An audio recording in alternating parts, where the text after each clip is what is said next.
Taxi! Where to, mate? Hello, mate. 55 Tufton Street, please. 55 Tufton Street, SW1. Yep, I know it well. Hop in, sir. This is A Nation of Taxpayers, a weekly podcast from the Taxpayers Alliance. On this episode of A Nation of Taxpayers with me, Duncan Barks, we only have the voice of common sense, Esther McVey MP. You can hear her in the background. We'll talk to Esther in a second. Also in the studio, we have the head of campaigns for the Taxpayers Alliance, Elliot Keck. Elliot, hello. Great to be here and great to have one of the TPA's favourite MPs in the studio. You see, favourite MP, Esther? Well, my head's growing already. Fantastic. And rightly so, because a little bit of background to you. MP, Conservative MP, obviously for Wirral West, 2010 to 2015, then for Tatton since 2017, former Secretary of State for Work and Pensions, former Minister of State for Employment, former Minister of State for Housing and Planning, and also Minister of State without portfolio 2023 to 2024, and also the voice of common sense. Yeah, you nailed it. You nailed it, Duncan. Well, listen, really good to have you in the studio. Let's talk about this common sense stuff for a bit before we get down to all kinds of stuff of the last few months of this Labour government and where the Conservatives are currently and what looks like the ongoing threat of reform, and also some Taxpayers Alliance work as well. You have your page every Tuesday in the fabulous Daily Express, one of my favourite newspapers, and today you're making the point, I think, rather brilliantly, that Rachel Reeves might not be long for this world. Not anything sinister, but in terms of her political career. That, and it really stemmed from the point people keep saying, why is Parliament so quiet at the moment? It's like the Marie Celeste, prompting the question, where are all the Labour MPs? There's hundreds of them. Where are they? And so rumours are circulating that maybe they've run out of steam. Others are saying, well, maybe they've just not got no ideas. But actually, the rumour gathering traction is that Keir Starmer doesn't want them around. Right. They're unhappy, they're restless, so he's sending them back to the constituencies to be like super councillors so they can't plot against him and Rachel Reeves, but fundamentally against him, because that is what's happening. Because already people are talking about who is going to replace Rachel Reeves. Yeah. Disaster of a budget, negative news since. That could be another reason there isn't things happening on the floor of the House, because it's all been stacked up because they don't know what they're going to do. So names coming forward are people like Pat McFadden, because they'll think he's a safe pair of hands in Labour, and the other one coming up and gathering traction right now is Douglas Alexander, just newly back in the House and obviously of the Blair Brown years. So they're saying Keir will look after himself, but if he needs to, he will chuck Rachel Reeves under the bus. So he doesn't want them around plotting about him, but will he have to do a reshuffle? And that's sort of the reason why it's quiet and why Rachel will probably go. Yeah, it's really interesting reading your piece in the Express, Esther. I think it made me think of actually the end of the last Conservative government, because this was a criticism level of the last government, that there wasn't that much parliamentary business, there wasn't that much legislation. You know, I know you were very busy as a minister, Esther, but, you know, there was some excuse for the last government. They'd been in power for 14 years. You know, there was a very diverse electoral coalition in that party. The majority had been whittled down after by-elections, and, you know, it was coming right to the end of the term with multiple leadership changes, meaning that there was problems with, electoral legitimacy, I suppose, and making sure that you had a coalition that could agree on legislation. But I don't understand the excuse of this government to not be busy. They have a majority of 170, you know, absolutely stonking mandate. You know, you can talk about the overall vote, but the majority is there. There's no excuse for them being quiet. No, and the Labour MPs, it doesn't matter what section of the Labour Party are going to are unhappy. So if it is the more left-wing ones, they're really unhappy about the removal of the winter fuel payment. That was 10 million people. They said, we never voted Labour in to get that. Other people who are new MPs going into the new rural seats have got the farmers' tax to contend with. So they're staying out the way or staying at home or trying to court popularity back in their seat. So you've got this from everybody again, whether it's about family businesses, it doesn't matter whether it's about student fees. So they're all in the patch. And Keir Starmer's right. You know, you've seen the plotting before, whether it's within the Tory party or whether it was in their own party. He does not want them there making moves against him. And potentially you also have this rumour mill grinding out this idea that there might be cuts to the welfare payments, for example. You're going to have a shed load of new Labour MPs and old Labour MPs thinking, how on earth can I justify this to my constituents? So if you join all of the dots with that, if he were to bin off Rachel Reeves, what does that solve for him? Does it just reduce the threat to him? Yes, I think so, because people will want somebody to blame. Yeah. He can say, I can draw a line. It was her budget, too much in tax. Look what it's done. It's brought the economy to a stop. Unforgivable what went on. And we're going to have a safer pair of hands there. She came in, she gave it a go, it didn't work. And I think this flip-flopping, where she's now saying, I'm going out for all-out growth, she's also now causing unhappiness in the cabinet, isn't she? So Ed Miliband is saying, but I wanted net zero. She's saying, well, I'm looking for anything that will give growth. So she's losing friends even at the top of the party. But you shouldn't take anything seriously that Mad Ed says, surely. No, nobody should. Yeah. I mean, his net zero zealotry will be another thing that'll bring the Labour Party down. Actually, we'll all go into poverty, but he'll go off on his sort of, a hair-shirted, idealism about net zero. Yeah, I mean, it speaks to sort of the fundamental incoherence of a lot of their policy platform and a lot of their economic ideas. They, on the one hand, want significant revenues in order to pay for public services. They're also happy with relatively high levels of immigration, which also requires high revenues to pay for public services. And yet at the same time, they're pursuing an economic agenda, at least up to the last few weeks when there's been a change, which is going to significantly damage the economy and reduce those revenues.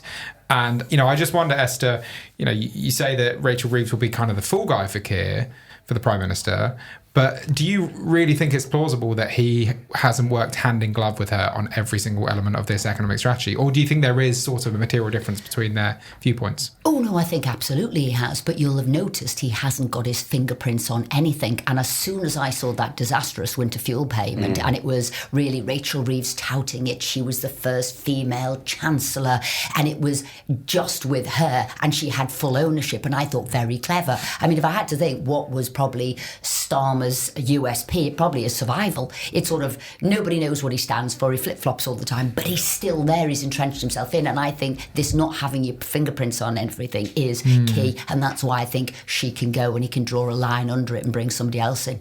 Yeah, that's really interesting, because one of the criticisms of Starmer so far is that he's been a manager rather than a leader, and it's actually Rachel Reeves who is taking up the political oxygen. But I suppose that could redound to Starmer's benefit if it means that, not only does she take the credit, but also she takes the blame. I've got something which I did. You'd have loved it. I did a load of FOIs, or Elliot loved this. And I wrote to all of the police forces to say, how much will you pay extra in employers' national insurance contribution? So I got it back, and some of the big ones were like West Yorkshire, £11 million a year, Manchester, £12 million a year, Liverpool, £7 million, my own patch, Cheshire, 3.7. And I looked just at West Yorkshire alone. I thought that's the equivalent of 220 police officers a year, that amount of money. And I thought, gosh, it's like she didn't understand how the system works. And not only has she caused great upset within the business sector, within the public sector, there's a lot of upset. Where are they going to get that money from? And even though she said, well, I'll give some of that extra money to the policing, it still means they are short. And what's the other big issue on the ground at the moment is criminality. It is, we want safer streets. And she will be responsible potentially for thousands of fewer police officers on the streets. That's what I'm saying. She really is on a sticky wicket, no matter which way you look. How long are you going to give her then? So we're doing this podcast the first week in February. Esther McVey, how long has Rachel Reeves got as Chancellor, do you think? Well, it will depend, because I think he'll also use her as a sort of a dartboard and a sort of a shield, and he will also be thinking, crikey, if you get rid of your Chancellor, sometimes the Prime Minister follows shortly afterwards. So I think, a statement march, she'll still be here, and depending on how bad it is, depending if she's got any form of growth, or if the figures that are going to come through and she breaks her own sort of fiscal rules, which we should be finding out definitely from the OBR in March. In fact, they close the books in February, so she'll pretty much know very shortly. So what? I'll give her recess till recess. Okay, excellent stuff. And let's just return very quickly. I mean, we picked that's summer recess, just in case you thought, which recess? That's fine. No, typical politician, which recess? I think we knew summer recess. We've picked over the carcass of her budget in great detail on this podcast. Let's just return to one of the things you mentioned, because I know you've got a lot of concerned farmers in your constituency in Tatton about the inheritance tax for family farms. Just give us a sense of what they're saying to you.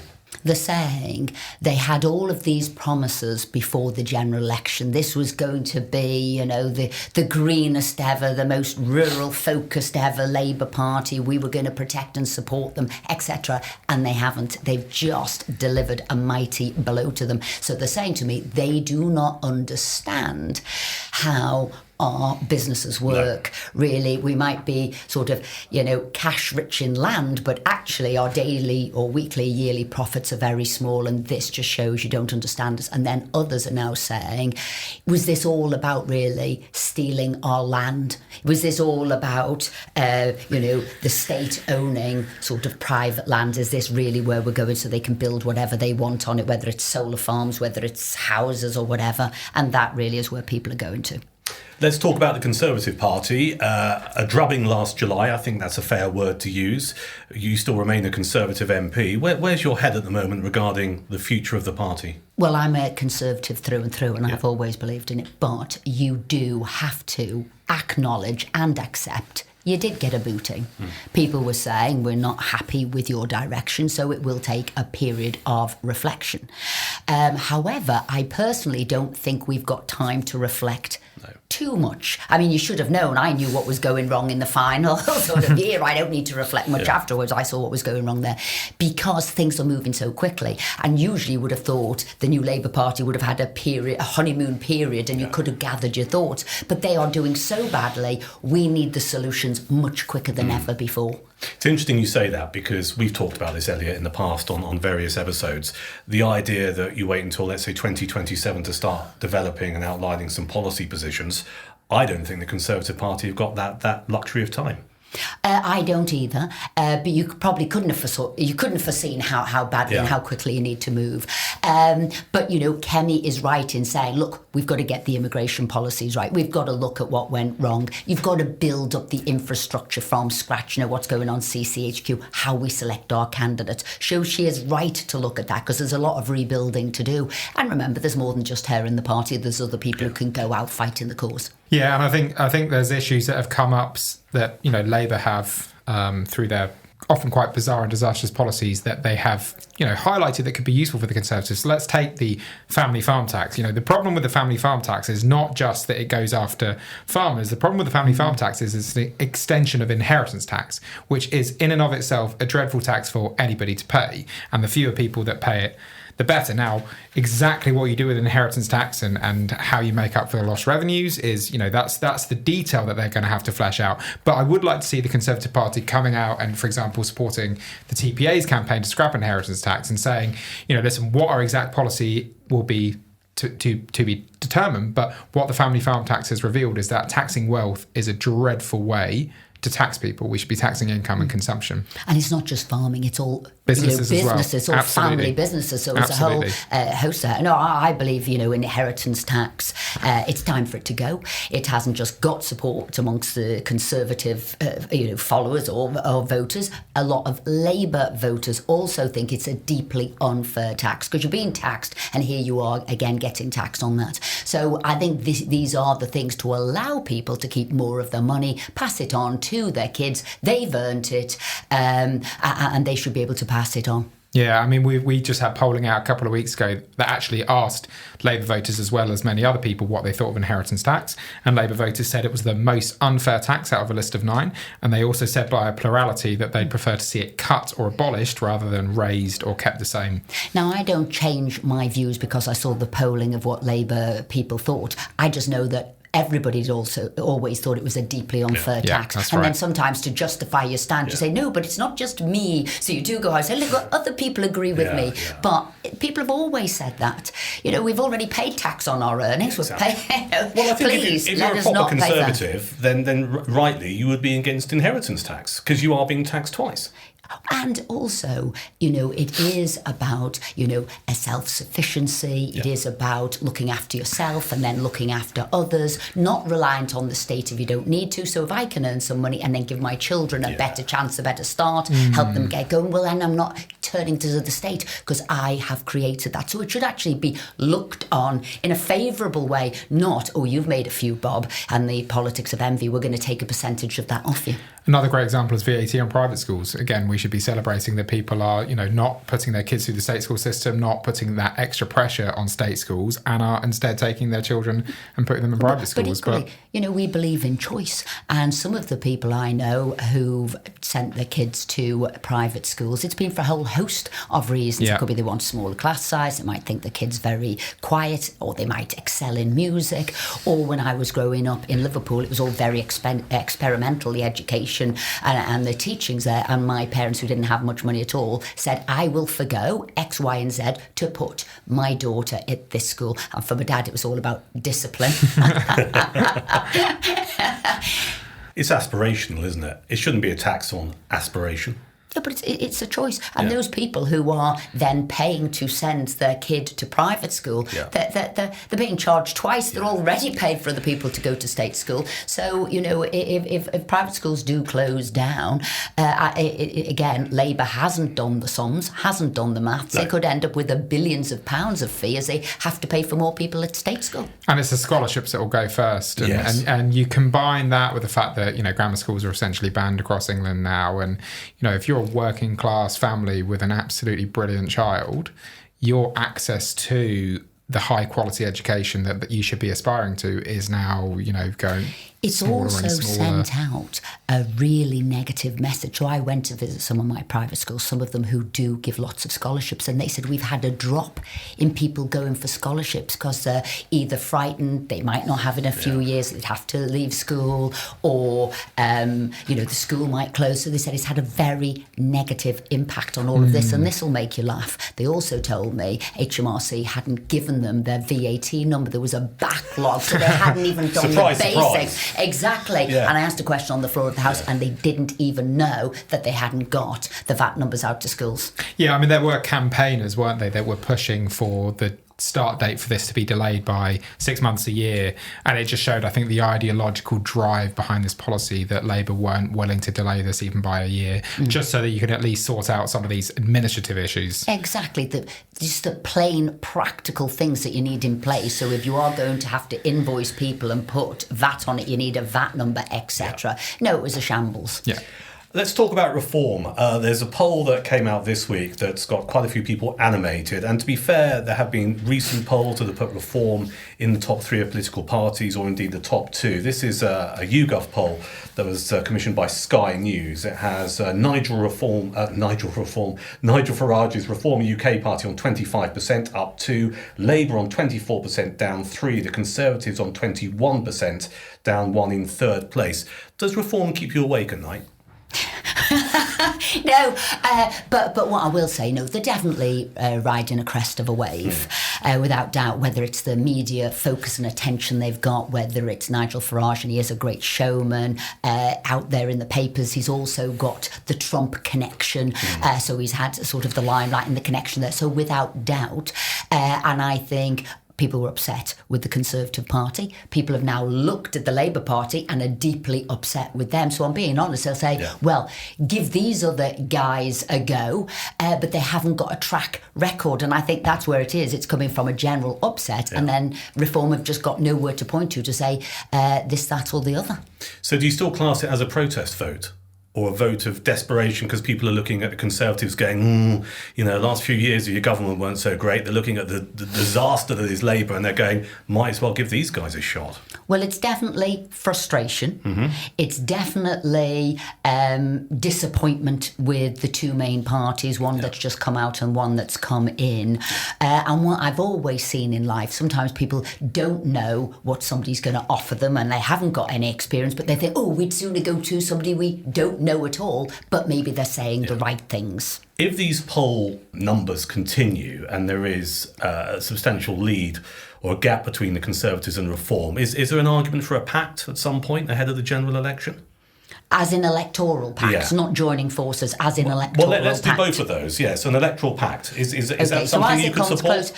I could, as you get close to a general election, because what I do, you've got two parties now on the right, and what I don't want to see, which I think you did see, I don't want socialism, a Labour Party to win, not because it won, because basically the two parties on the right didn't come to some sort of agreement. So I think Electoral Pact maybe. I wonder whether that sort of went on at the last general election, because I see my Lib Dem vote absolutely collapsed and all went to Labour. So I think, the voters are much more sophisticated than people give them credit to. But I think that could be a realistic option at the next general election. And what about a merger? No. Why not? Because I don't believe that would work. I look at, the characters in Reform, and actually they're all mates. I really get on with them. Yeah. But do I think they could come together, unite and govern the country? I'm not sure. There's a lot of egos in there. Has it got the infrastructure it requires? I don't know if that could work. But I do want the Conservative Party to get their act together. I do think Reform is stuffed with Conservatives. Yeah. So you never know. If we get our act together, they might want to come to us. But I don't know. Look, I haven't got a crystal ball. No. Could you ever see a point in time where you might join them? No. Why not? What, me personally, moving over? Oh, well, listen, they asked me a long time ago. I was asked several years ago when Richard Tice was putting the party together. And like I said, we're mates. I wish him well. I just want to build on all of, the reasons that made me a Conservative. So, small state, power to the individual, choice, low taxes. But we moved away from our core ideology, and then this new party, which is basically a Conservative party, came in and snaffled up our beliefs and ideology as we walked away from that for one reason or another. And a lot of it, I think, is to do with, lockdown. Taxes went up because we spent nearly $500 billion on locking down, which I didn't agree with. I think I'm sure one of the reasons why Reform were keen on you is because on many of their core issues, you've worked very hard and campaigned very hard. And one of the things I wanted to ask you about is, we're thinking a lot of the CPA this year about the problem of how to govern Britain and who governs Britain and just how difficult it is to now get anything done. I know that particularly in your last few months in government, you were really trying to grip the EDI issue and the amount of money we spend on equality, diversity and inclusion initiatives. You were really trying to grapple with that and grab that by the reins. I just want to ask you about your experience, engaging with the civil service and top bureaucrats over that issue. Okay, so I would look at it from the perspective of, are we delivering for the taxpayer? And are they getting value for money? So that was my drive. How do we get productivity up? How do we get the best for people who are paying all the bills? So I came from that way. So you look at things, you go, is that a waste of money? And do we need to be spending money on that? I come from the world of sort of business and maybe coming from a background that didn't have that much money. So it's known as prioritising spend and getting value for money. So you're right. So I was doing the EDI work, which it was 6 months of hard work. And at the end, I did get some of those changes and fundamental changes into guidance, which I see Labour are now reversing.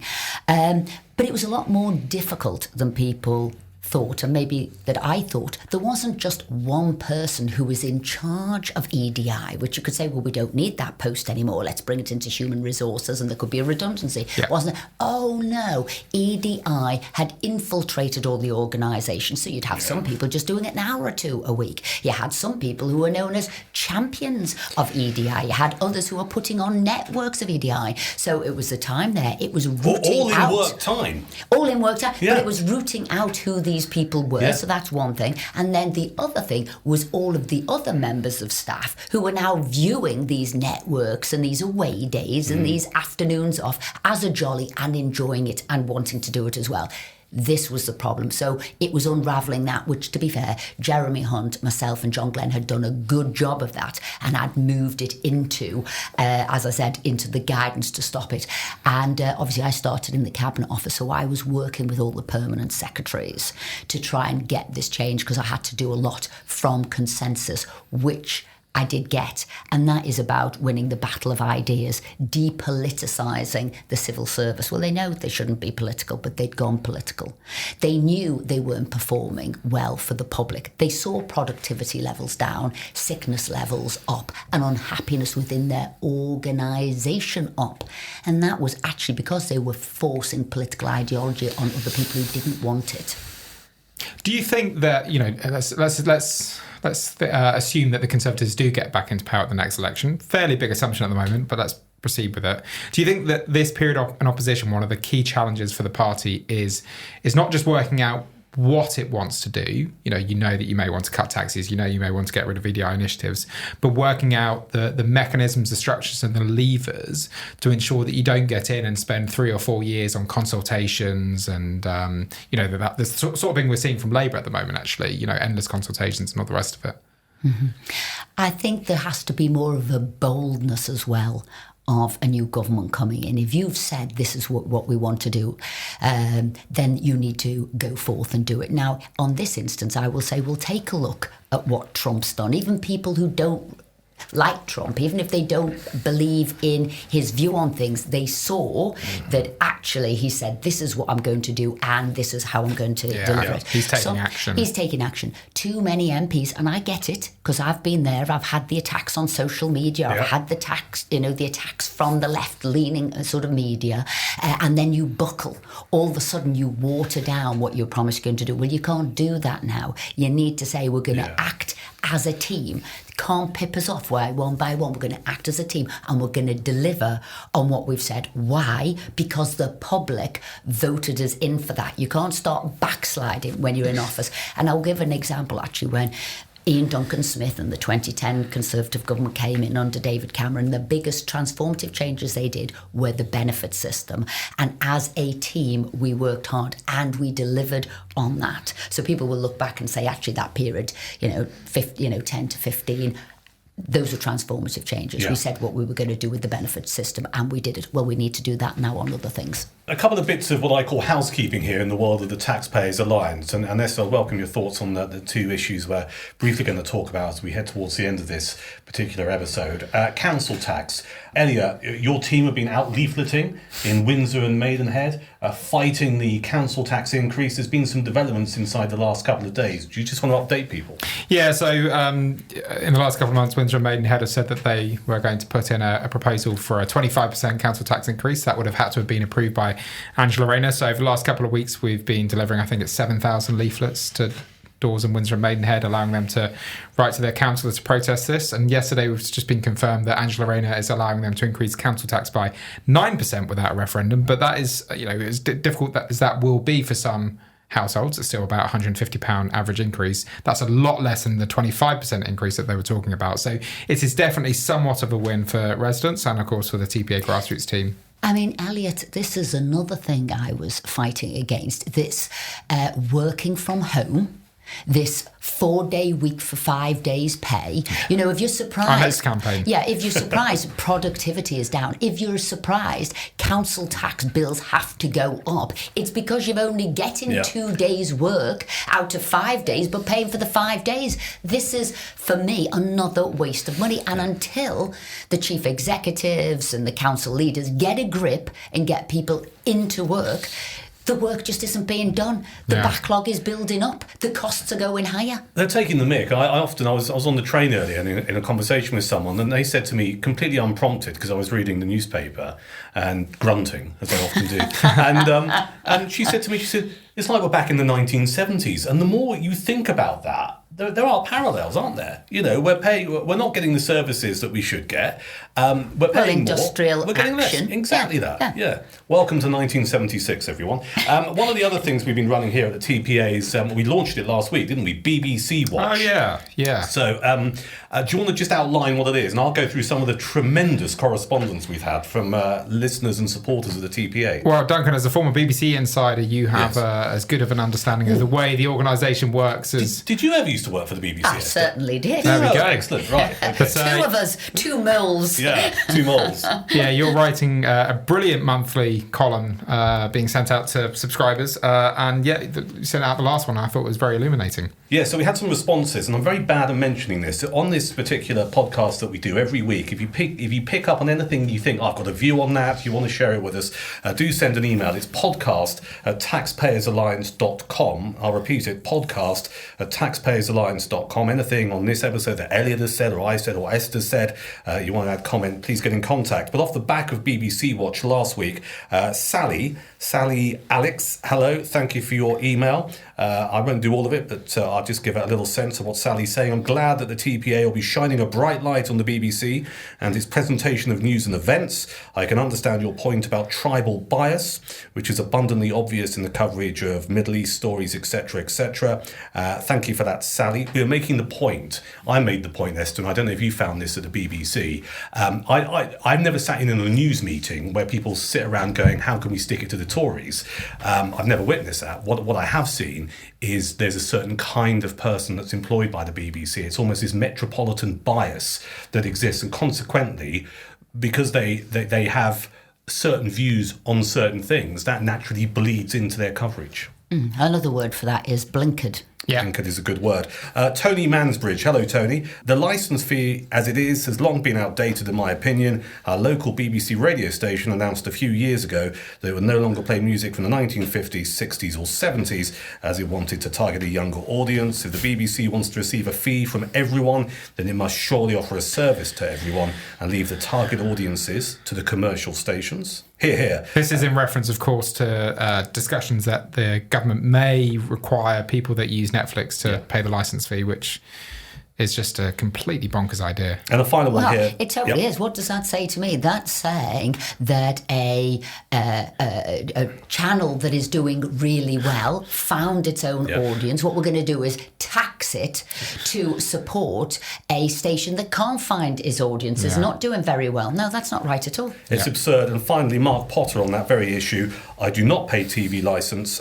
I see they are pushing to implement the tax further by adding Netflix and or Disney Plus. I will simply cancel those services should that happen. So there's a little bit of a flavour. The BBC going forward, Esther, before we wrap this one up, Charter Review in 2027. What kind of future do you think the BBC has or should have, and how should it be funded? Well, I think it should have a wonderful future. It's got a fabulous brand, whether it's trustworthy, the things that it can do. But I'd say go back to its core expertises, which is, documentaries, drama, whatever it is, and sell that and sell it round the world. I feel it's got lazy. I feel it's rested on its laurels because it was getting £3.6 billion in licence fee off the public, but it hasn't really got programmes people want to watch at the moment. It's just filling time because it's got the money to do it, rather than saying, what do our viewers want, and let's give it to them and then sell it around the world. So subscription's a way forward. This is a model from 1946, the licence fee, and it's out of date. But I don't know if Lisa Landry will do that. She'll look at tax. She'll look at slow incremental increases of the licence fee, where really she needs to liberate them, and they need to get into the real world and the modern world. And I think on that note, we'll wrap this one up. Esther, it's been an absolute pleasure. Thank you for coming in. Going to put you on the spot. Will you come in again in the future? Oh, yes, I will. It's not been too much of an ordeal, has it? Well, I don't know about that. No, absolutely not. I'll absolutely come back in. That's fantastic. Esther McVey, thank you. Elliot, thank you as always. And just a final mention of our email address, podcast@taxpayersalliance.com if you want to get in contact. And if you want to help us spread the word of this podcast, what would we call this kind of podcast, Elliot? We've moved on a little bit from saying non-centrist to dad, How about common sense? Common sense podcast. Love it. The voice of common sense. Love it. If you want to spread the word, you can help us on Apple Podcasts, Spotify.